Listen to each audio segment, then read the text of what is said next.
I was born and raised in Jersey City. I was the youngest of 6 children, and I had 1 brother and 4 sisters, and I went to nursing school. It was Jersey City Medical Center, which at that time was a huge teaching hospital, one of the best in the country.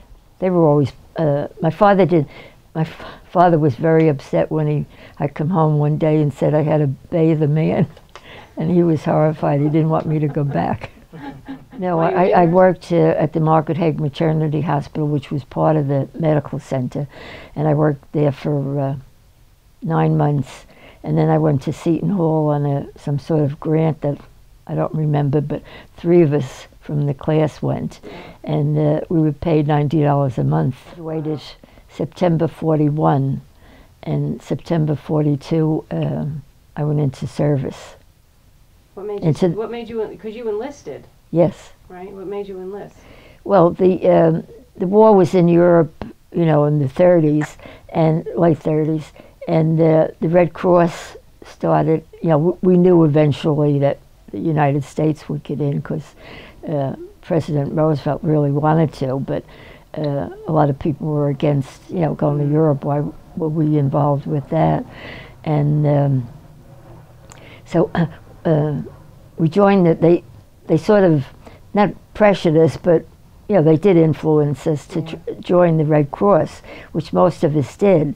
And then once you join the Red Cross, once the war started, you know, our being in it, they sort of pressured you into it. And then everybody, you know, it was a different war than the wars we have today, that where everybody in the country, or most everybody, was for it once we were attacked, you know, Pearl Harbor. Right. And everybody was doing something, and most of my friends were going in, so I decided to go in. You know, we were supposed to go to Europe, and for some reason we missed the boat. Why, I don't know.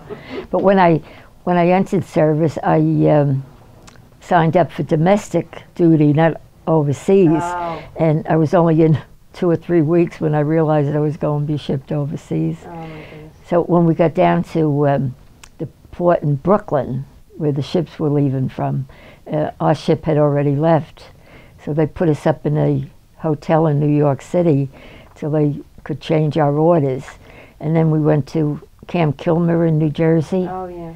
And we were there maybe 2 months, and then we were sent out to California. For a time, then they shipped you. And then we shipped over South Pacific. South Pacific. There? And how many women were there were on the boat with you? On the boat, there were only 6 of us. Only 6 women. And we were in the one. They put us in the one stateroom, so that was kind of crowded. But they had to for our protection with all those men. And there was guards outside, you said. Yeah, right? there was guards at both ends of the corridor, and then one outside the porthole. Because we were officers. We went in as second lieutenants. So I was a very naive young woman, really. And at that age, you never think of dying, or you never, you know, you don't have any fears, really. Right. So it didn't bother me. And I always had an easygoing disposition. It, you know, take a lot to bother me. So is it more exciting than scary? Well, it should have been scary, but we felt it was exciting. Because one time when we left San Francisco, we were in a large convoy, and I don't remember how many ships, but several days out into the Pacific, we woke up one morning and found that we were alone, not even an escort. Wow. And we didn't think anything of it. Now that should have been frightening. Yeah. And later on in the day, they sighted a submarine. So we had to put on our life jackets and go to the boats.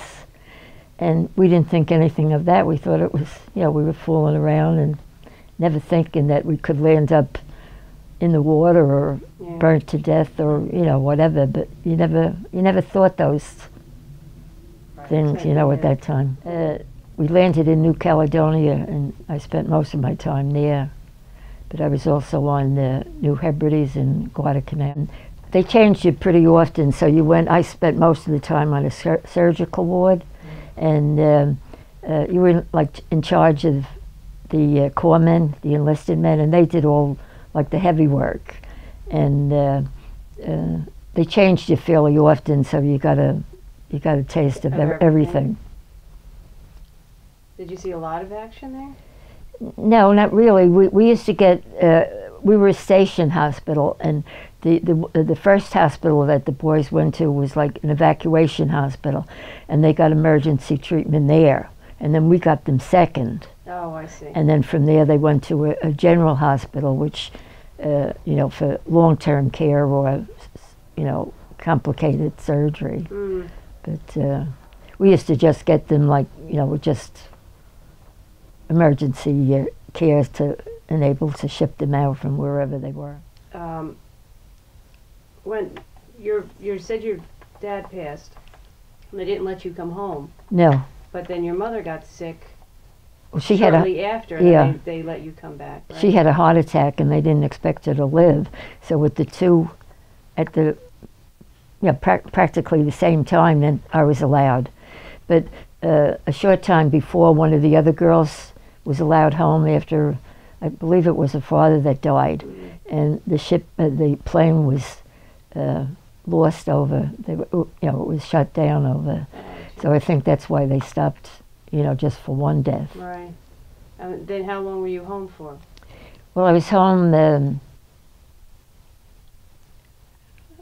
I guess it was 2 weeks, and then my mother was still in the hospital, so I got an extended leave, and I think it was another month. And then I was sent out to California to rejoin my hospital overseas, but it was the end of the war in Europe, and they knew that the war in the Pacific would be over shortly, or they hoped it would. Right. And so my hospital was being moved at the time to another island. Oh. So they sent me back to New York. No, they sent me to Atlantic City for an R&R, and I was there a week, and then I was assigned to Holloran General Hospital in Staten Island, and I was there about maybe a month, and then I was shipped out to Scottsville, Illinois. Oh, gee. And I stayed there till September, and then I was discharged in September of 1945. Yes. 2 years.